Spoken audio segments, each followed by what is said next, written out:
His Excellency Robert Kyagulanyi Bukyanga Lubanga lwa Mingi asiimye ajjeko Makindi ennaku z'omwezi nga 2. Ebbugumu lyeyongedde mu kalulu k'omulundi guno.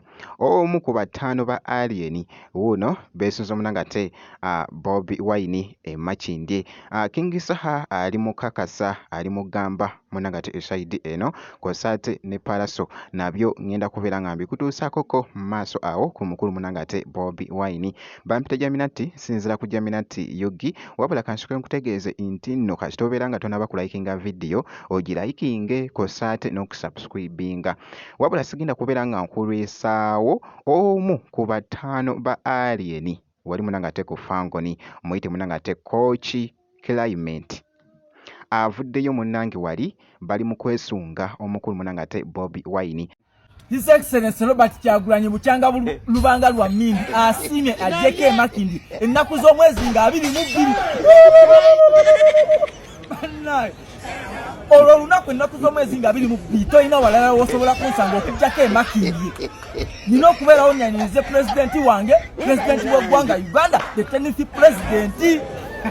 Wannange nkonga abantu b'omu Makindi mujje tumenye zirikodi yonna pulezidenti gy'abadde ng'alaga mujje tulabise mujje tubalage nti abantu b'e Makindi ffe tusinga okwagala pulezidenti kuba tukimanyi Makindi is red.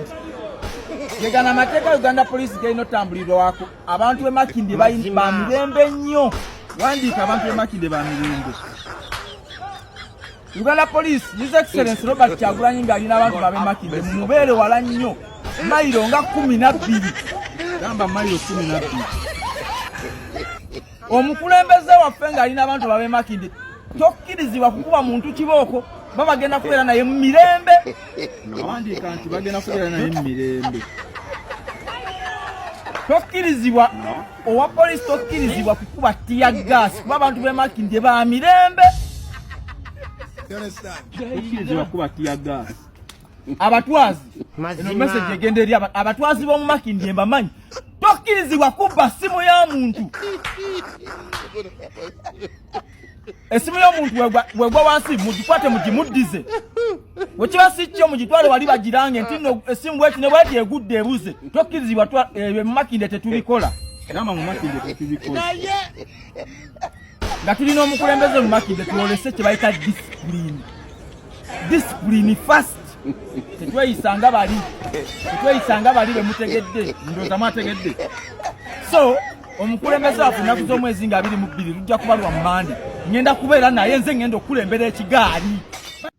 Wabula ku wiiki ya Bobi Wine munangate ey'okulala mulimu Makindye kw'osaate n'ebitundu ebirala. Wabula agenda kubeera munangate side eno naye bamwesunze bitya nkugambye nti omu munangate ku bataano ba Alien Sekini era nga boogezako munangate okulaba akatambyako kabadde kafuuse munangate etabbu wali munangate ku mukutu ogwa TikTok ko side yemu n'enkyekingakokko ne ku Alien nga boogezako okulaba bannange omusajja ayagala munangate kye bayita digi. Ati bwe balabala nga batiddemu bonna batiddemu kimeke bagitulamu eri yonna balaba denja.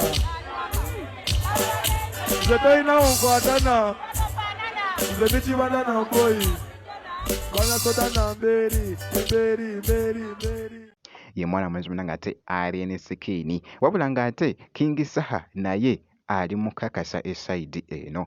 King Saha bannange taggwayo nkugambye nti nno akalulu k'omulundi guno munnange ebbugumu lyo lyeyongeredde ddala. Nze nno gwe mulaba nze newadde n'omulimu kwolwo bampita byabakama agenda kuba akolanga nange wange nkola ki nange nkola njagala ndabe byebyabale bitakwatagana nabyange agenda kuba abijjeewo. Nze nno gwe mulaba nze newadde n'omulimu kwolwo bampita byabakama agenda kuba akolanga nange wange nkola ki nange nkola njagala ndabe byebyabale bitakwatagana nabyange agenda kuba abijjeewo.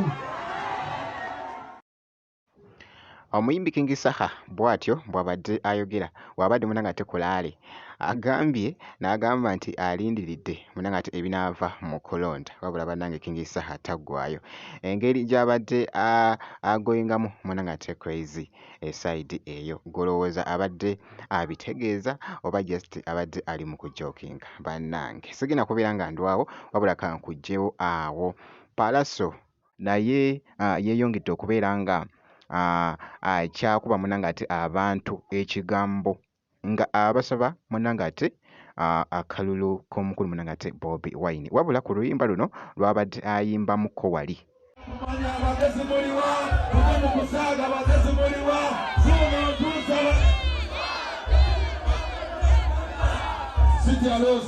Sijalosi sigamabondi siriwa polisi ebyo mu ghetto bya kusasulirawo ghetto wakola omusango tukumalirawo oli mugongo lina mamizi boyi ze natulona